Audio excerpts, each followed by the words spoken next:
North Pride is on the move. Raptors hover over a withered carcass. But there is scent of fresher meat in the wind.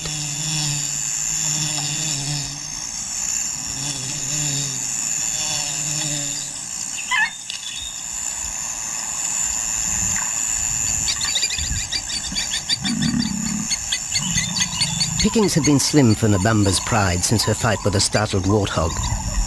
The lioness is limping from the encounter. And even the pride's big male, Jabu, wonders when his next meal will come.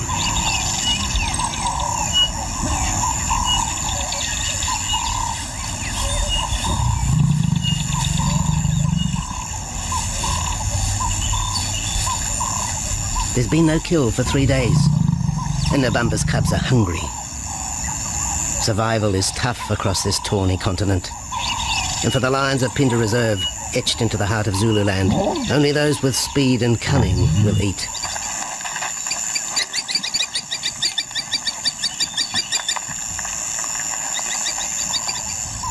For this pride anyway, it's been a long time between meals.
Jabu had waited too long for his lioness to feed him.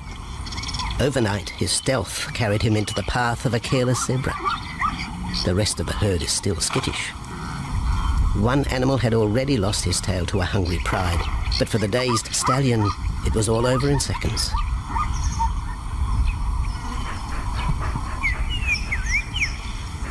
The big male watches his kill from a distance, exhausted by the chase, exhilarated by the sport.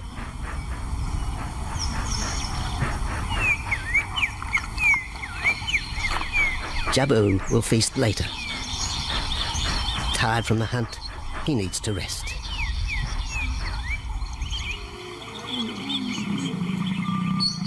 But his prey will be safe. Few scavengers will risk the sudden return of the Lion King.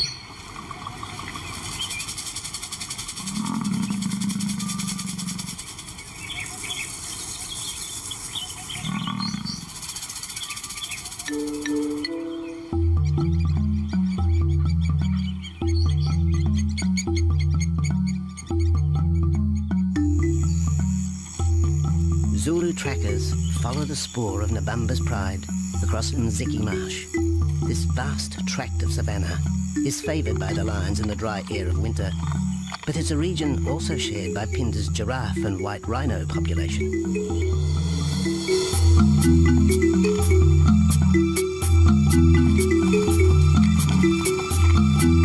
Through modern times, most of southern Africa's wildlife has been ravaged by hunting and habitat loss. Farmland, overgrazed and buffeted by domestic stock, has ripped the heart out of the original bush. The open, broad-leaved woodland, acacia bushveld, and wetland habitat had all but disappeared, taking with it the wildlife.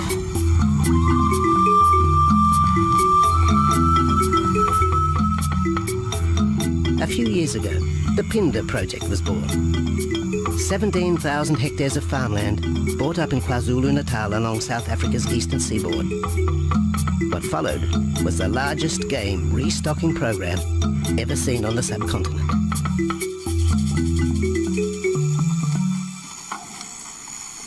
The land was overgrazed to a certain extent and it wasn't in very good shape. They put all these farms together, put a perimeter fence around it, and then brought in a lot of game.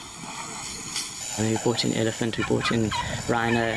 We started off with those sort of animals and then started with cheetah, bringing in cheetah onto the reserve, mainly to get them used to the area before the lions came on, because the lion is a more superior predator as such and would dominate the cheetahs. We wanted to get them settled first before the lions came in.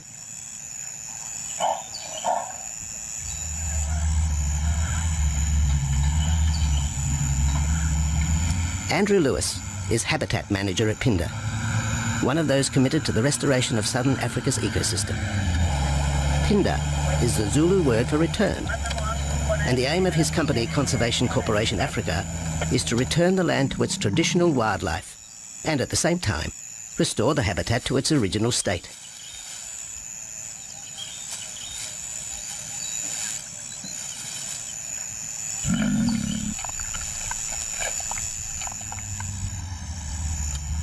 Pinda is cautiously open to top-level tourism, limited and luxurious. Dreams of extending the green frontier require funds, and the reserve's lion pride has already earned its keep.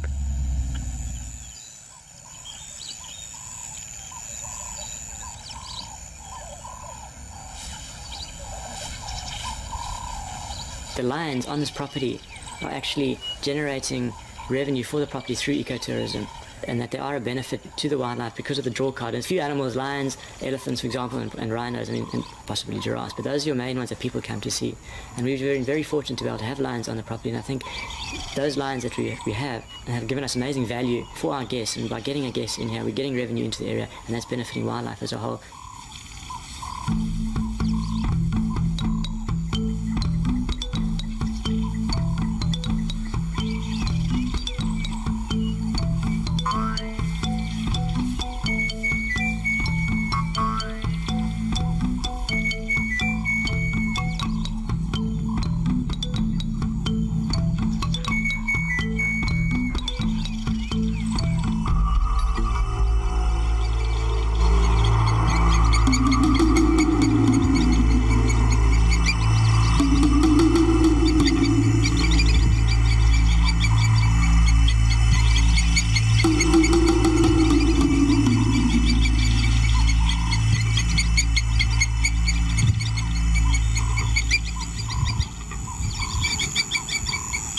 Jabu has returned to his kill. He licks the bloated carcass, but still there is no feeding. Lions will gloat over their prey, delaying the first bite until the meat ripens. For Jabu, the prospect of the meal is to be relished as much as the eventual feast.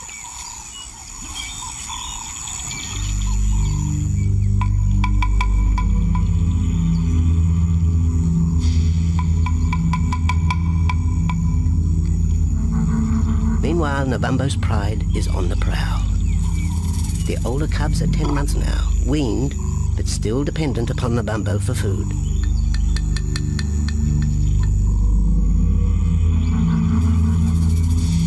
The cubs are learning to stalk, but they won't kill for another 6 months. Young male lions are usually ejected from the pride when they are about 2 years old. Fending for themselves, they form hunting groups with other isolated males.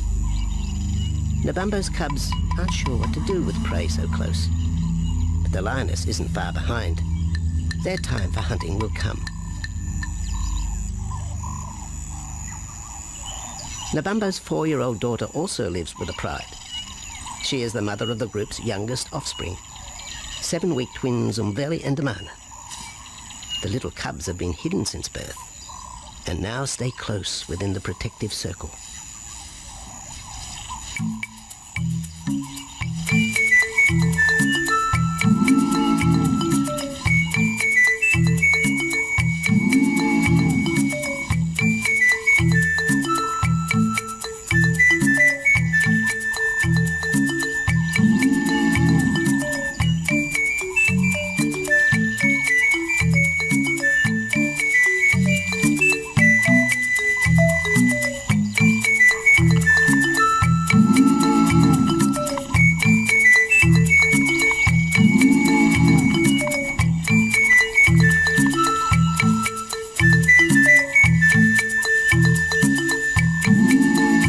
has little time for his small cub.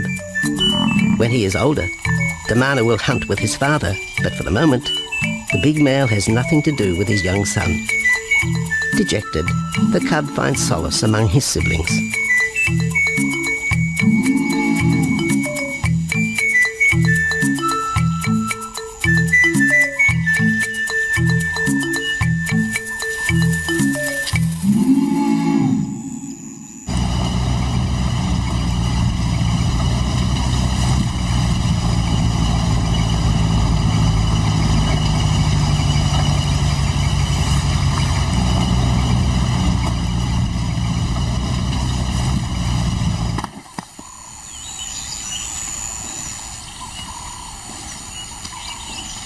A young giraffe lies helpless in the grass. The animal's complicated vertebra means it is unable to rest its neck for any length of time. Lack of mobility means blood to the brain slows, leaving the animal disabled.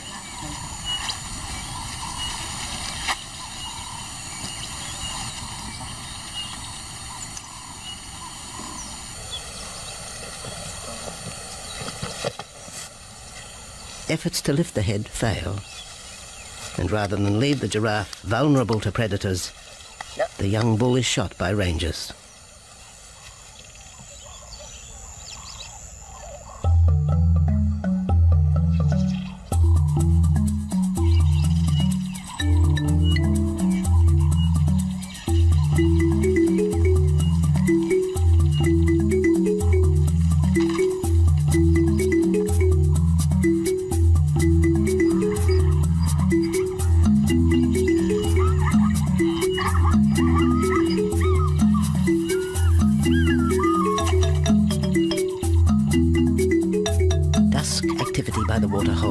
Rekindles the interest of the pride. Nabambo is typical of most big cats. They conserve energy 20 hours a day, waking only to groom and hunt.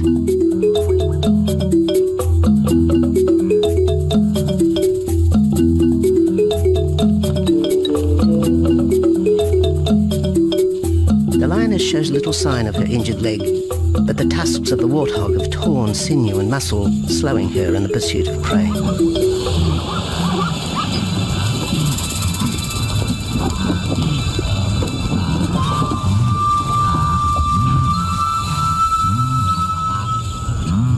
Once again, Nabambo in her pride will go hungry. But the big lioness senses another kill nearby. A young giraffe slain by humans will provide meat for her cubs. Leaving the pride, Nabambo follows the scent.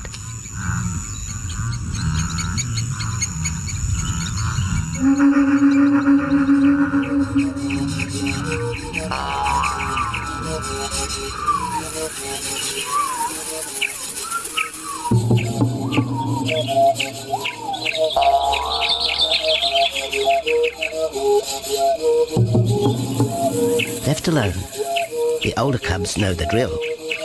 They will wait for Nabambo's call to take them to the kill.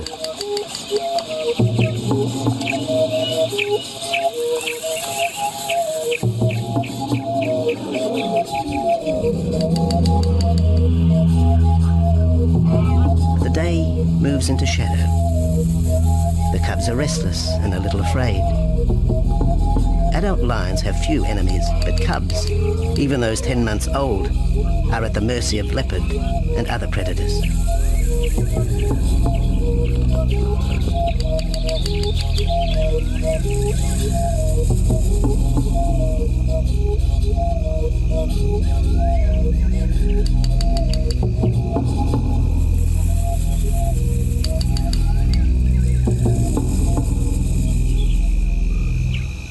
Nabambo has reached the kill, but her daughter is there first.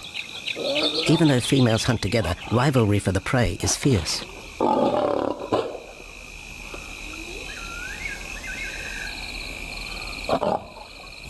The big lioness begins the trek back for her cubs, but the youngsters have heard her call and they meet halfway.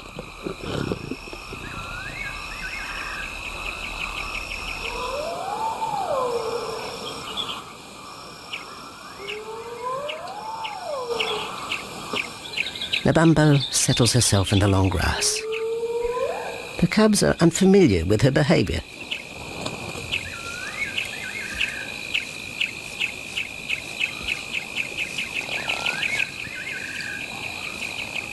A female will usually head the charge with any kill, splitting the hide of the victim and leading the way for the pride to eat. But there is human scent around the giraffe, and the big lioness is cautious. She watches her cubs, hidden, alert to any potential threat.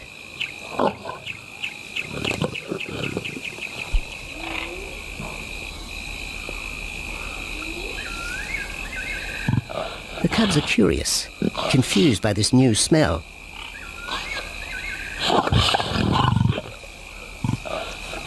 The lioness moves in for a final check, but she has already made up her mind. The carcass is tainted. There are foreign traces, a dangerous ambience.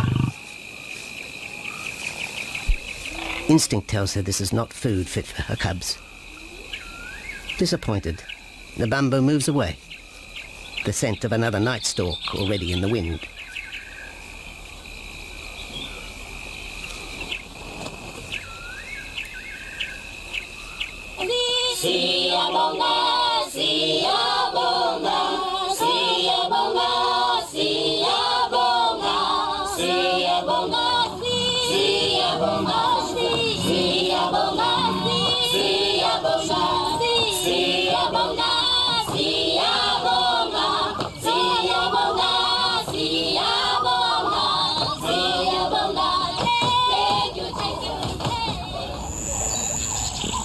After 2 days, Jabu has returned to his kill with another younger male.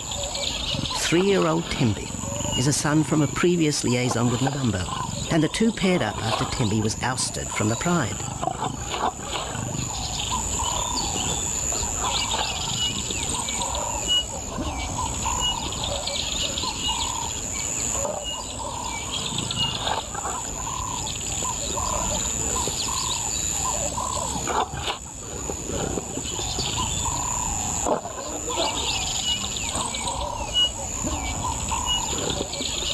Pride males are lazy and will gladly let the females track down prey. But the theory that males won't hunt is a fallacy. Any hungry male will hunt for himself when no free lunch is provided by the lioness, hyenas or other predators.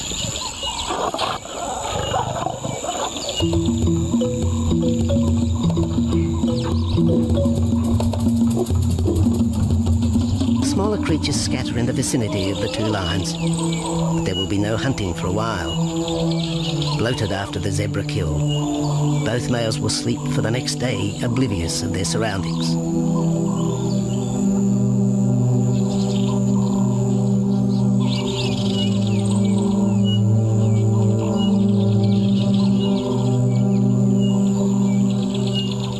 Lions hunting in pairs or groups have a success rate of around 30% in daylight, but studies show single hunters are more successful at night. Lions are sociable cats, the only group to take part in communal hunts.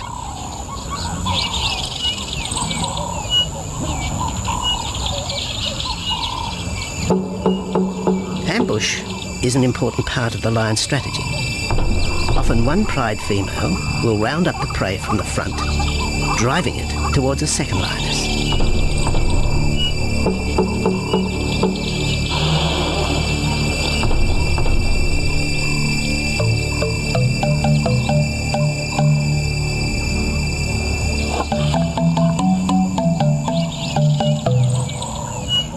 As in most cases, the pride male will only get involved if he has to.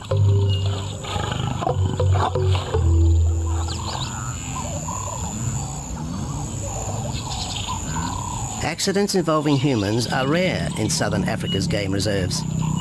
Our primal fear of being eaten has been well documented, but in fact, lions seldom attack if they're not provoked. At Phinda, great care is taken to limit the number of people viewing game. Emphasis is placed on causing the animal as little stress as possible.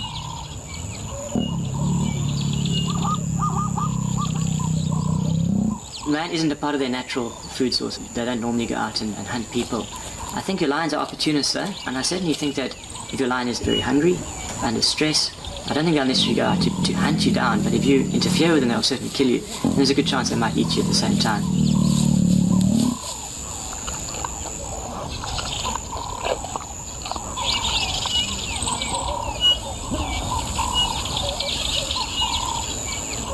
With all animals, it's how you treat them is what's the reaction you're going to get back from them. Certainly at Pinda, all our guides go through a training course and they're all brought up to a certain standard. There is a certain operating ethic with regards to viewing animals, and we certainly try and be as sensitive to the animals as possible.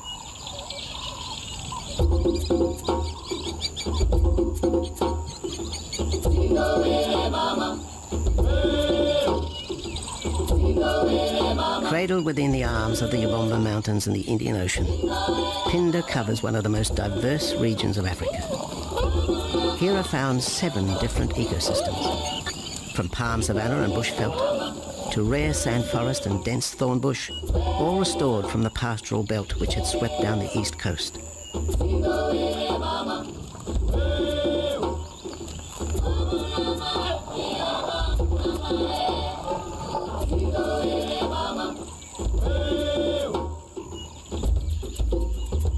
Where cotton, pineapple and cattle farms once stood, lion now roam their habitat again, alongside some traditional neighbours.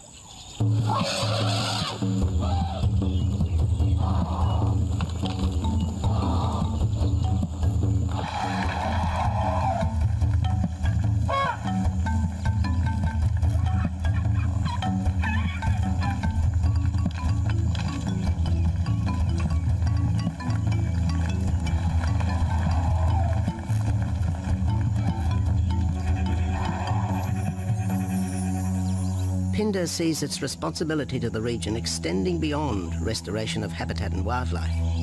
It provides schools and a clinic for the local Zulu community, as well as employment. In the eyes of Andrew Lewis, essential ingredients for a successful operation. It's very important to involve the communities around your reserve because they have to benefit as well. There's no point in just taking land, get some investors to invest in it. But if you don't allow the people who are on the periphery of that reserve to benefit from it, you're going to have an immense problem with poaching, and they're going to cut your fences down, and you're just going to have an uphill battle.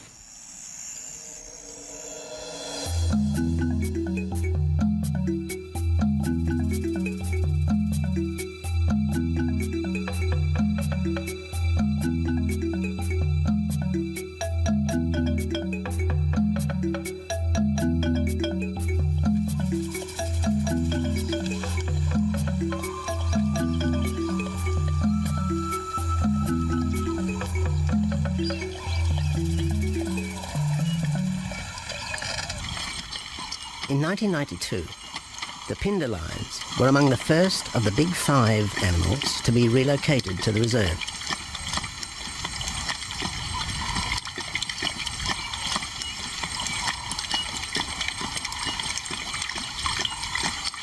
The original pride came from the northern province of South Africa, a vast scrubby region flanked by the ragged Drakensberg Mountains near the Mozambique border.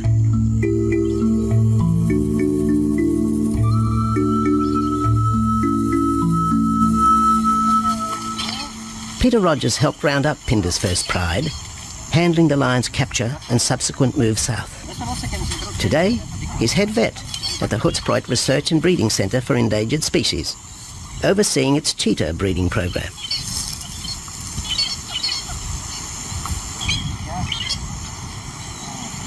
But it's the discovery of what's believed to be a long-extinct strain of lion that has put Peter's centre on the map. We were involved in the rescue of these circus animals that came down through Africa and were abandoned in Maputo.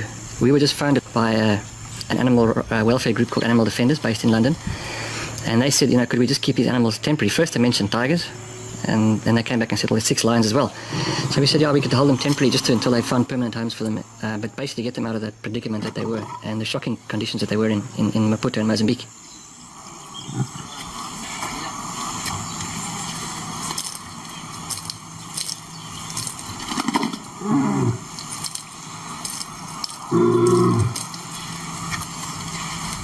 When the lions arrived at the breeding centre, Their size, pale colouring, and the male's thick black belly mane put them into the category of the Cape or Barbary lion, not seen in the wild since the early 1920s.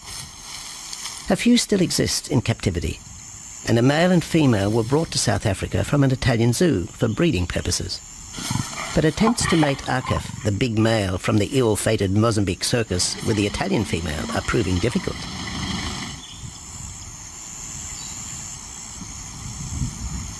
Akef is overprotective, even preventing the lioness from eating when the meat truck arrives.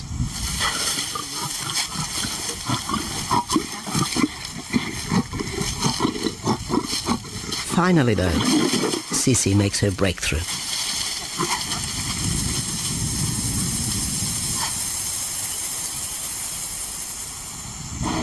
We'll see you up in the front there, Mark.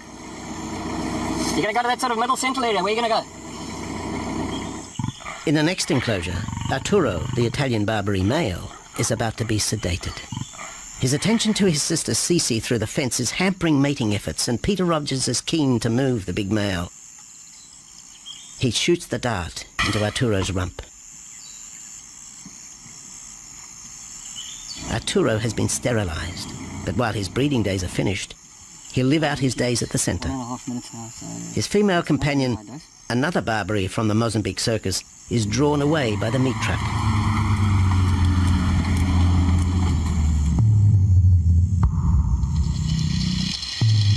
It's 20 minutes before the anaesthetic takes effect.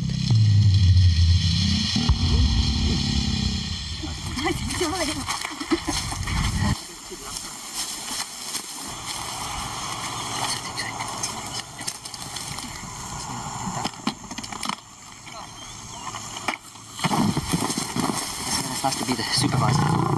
Slowly.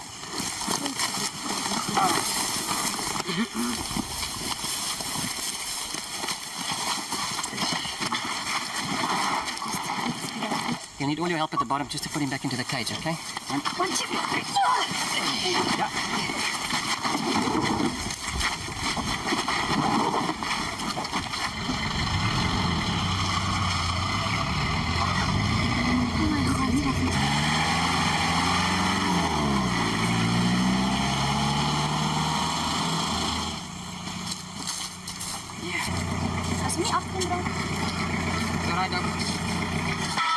The anaesthetic gives Peter Rogers and his team a chance to check over the 12-year-old lion.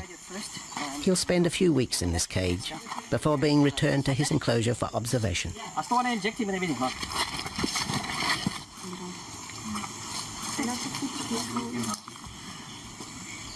It's very exciting to be part of this project because they feel that there are perhaps not many Barbaries, if any, that are really pure, that are left even in captivity. They feel that over time other animals from other genetic bases are brought in. So there's a big project afoot at Oxford University to do the genetics. So that's just getting off the ground now.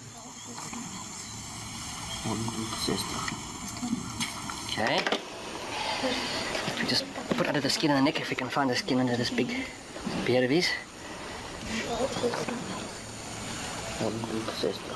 Normally lions wouldn't have this many ticks, but being from Italy, the European lion, he doesn't have that innate or inherent resistance to ticks. It does come with time. Like a bit of a bit like this. So what we can do is we can put him in there and roll him over inside there. His eyes closed. Immediate term now is to get these ones to breed. And we'll take it day by day from there and see how it goes. But the prime object initially was just to get these animals back into good health, and it's developed into something a lot bigger.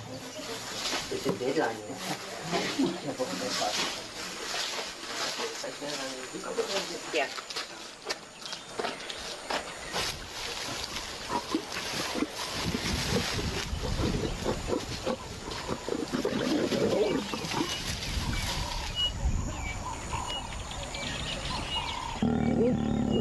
While the breeding centre's lions are healthy, it's not the case a few kilometres away in the Kruger National Park, where TB has ravaged half the population. Infected buffalo have been blamed for the outbreak, primarily in the south of the park, and attempts are being made to fence off the diseased area.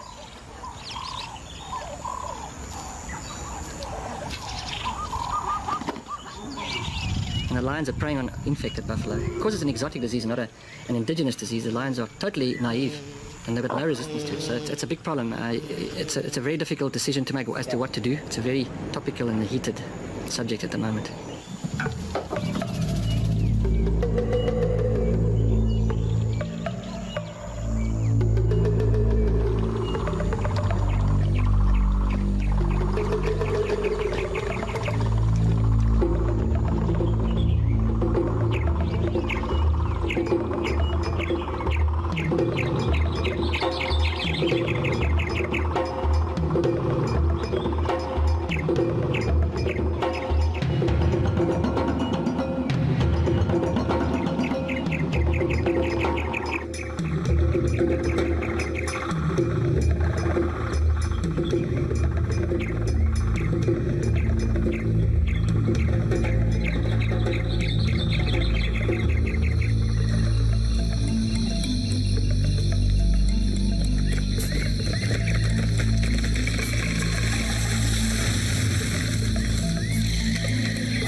Back in Phinda, the night stalk has begun. Nabambo keeps her cubs close. They're hungry, but tonight only Impala can be tracked down, a morsel for the lioness. Food is scarce at this time of year, so the pride's territory covers a large area. Lions can only afford to be territorial where there is a reliable supply of game.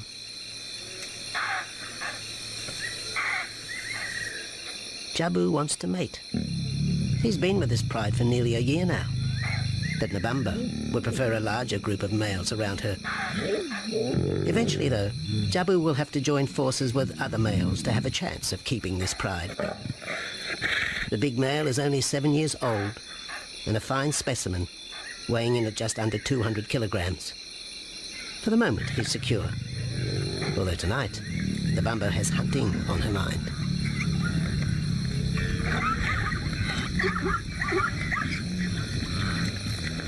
The cubs follow in the lioness's wake. If there is a kill, she will feed first. Often, weak cubs lose out to a hungry mother.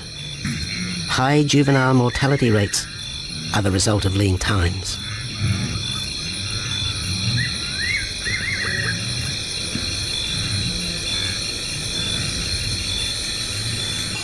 Jabu has had enough. He's been walking for hours. Sleep is more important. And the zebra he ate 2 days ago will suffice for another night.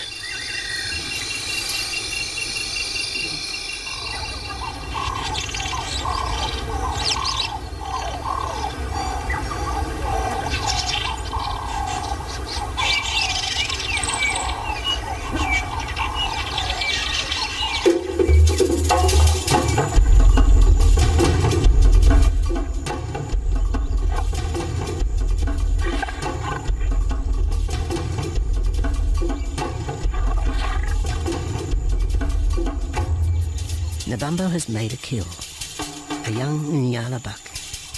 It's been 3 days since the pride has eaten, and this will provide meat for them all. But the lioness will eat first.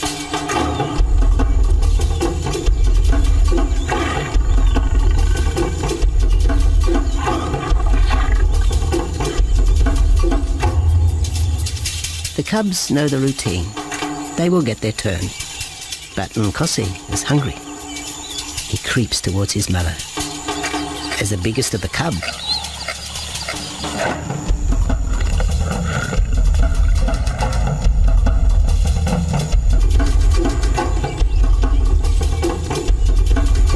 Nkosi watches. A lioness can eat more than 20 kilograms in a single sitting. This could be a long wait for the little cub. Nkosi approaches the kill cautiously. Sometimes a lioness will turn on her cubs, but today, Nebambo is pleased with her efforts.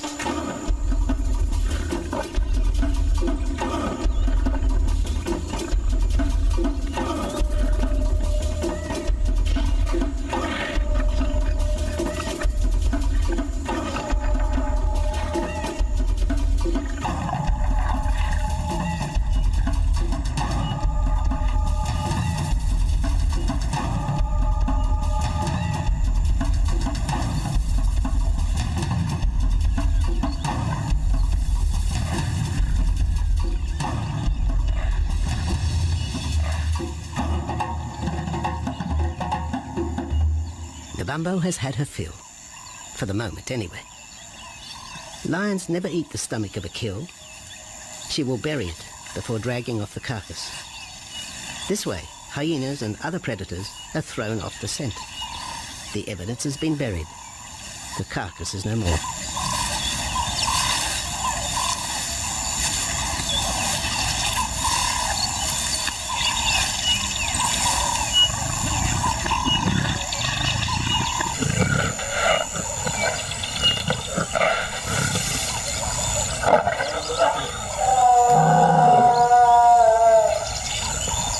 Nebambo's daughter hears the call.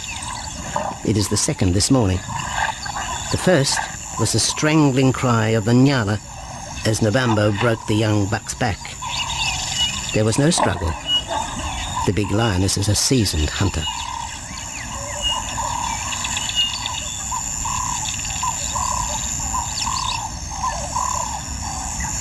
The rest of the pride will feast on the carcass after Nebambo retires. But first, they will drag it into the bushes, away from prying eyes, away from raptors already circling the kill scene.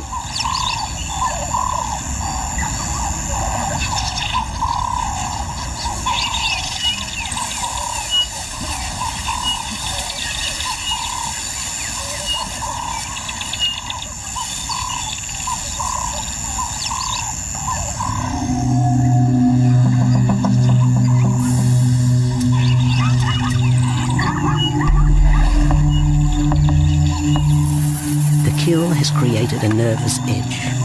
Even the hippo, its bad temper legendary, is flustered, anxious to protect its waterhole. The wildebeest are a favourite prey for lions. Naturally, they feel vulnerable. But for the pride, there is no agitation. Gorged, they will sleep for the next day. Even Mveli and Damana, the 7-week twins, have tasted blood for the first time. But it will be many months before they take part in a hunt. For the moment, they just want to play with Nkosi.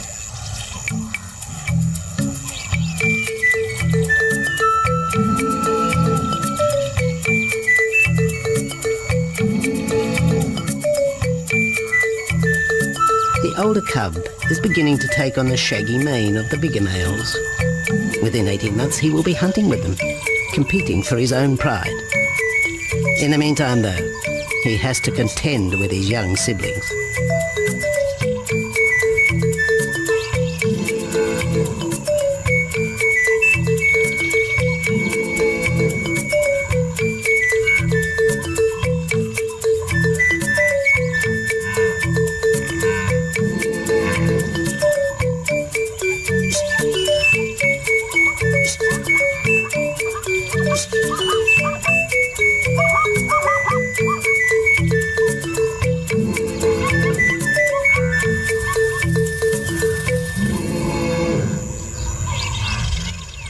Jabu rejoins the pride. He has missed out on the kill, but he didn't share his zebra with the rest of the pride the previous day.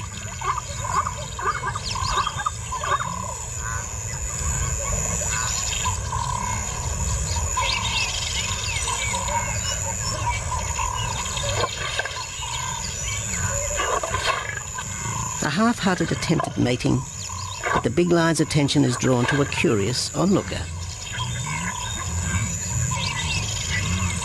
With the pride so close, the giraffe won't be sitting for long.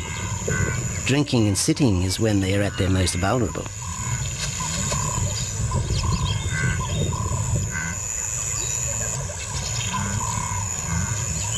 Jabu keeps an eye on his group. Pride takeovers by other males are common, and savage fights can occur between the pride male and the intruder. If a takeover is successful, the new male will usually kill all the suckling young of his former rival. When a nursing mother loses her cubs, she comes into heat within a few weeks. The normal interval between cubs is about 2 years, with a gestation time of 3 to 4 months.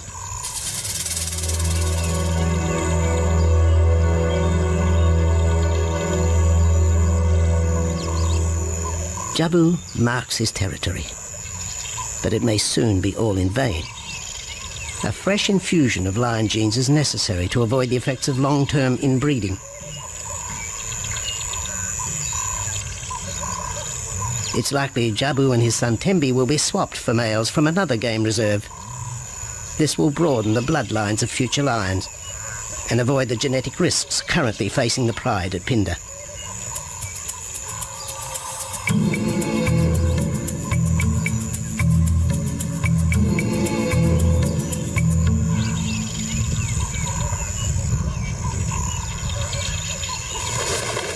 Vultures have found the dead buck, but there is little left of the carcass.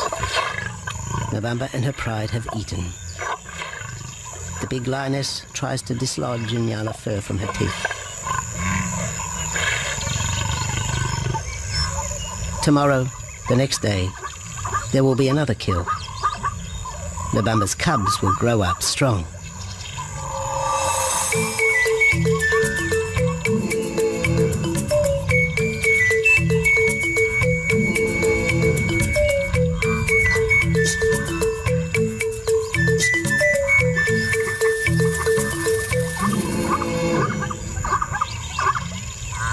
The lion is the greatest of all predators, the essence of all that is Africa. And yet, there are fewer than 50,000 left in the wild. The future for the species lies in managed reserves such as Pinda. Here in Zululand, the lion roams free for the first time since the beginning of this century. At Pinda, the philosophy has always been simple. Africa's wildlife land, undervalued and underutilized, is the continent's most precious natural resource. Focusing on the animals, their habitat and local communities is just the beginning of an African renaissance. Pinda is, after all, the Zulu word for return. Maybe, too, it's a chance for man to redeem himself just a little.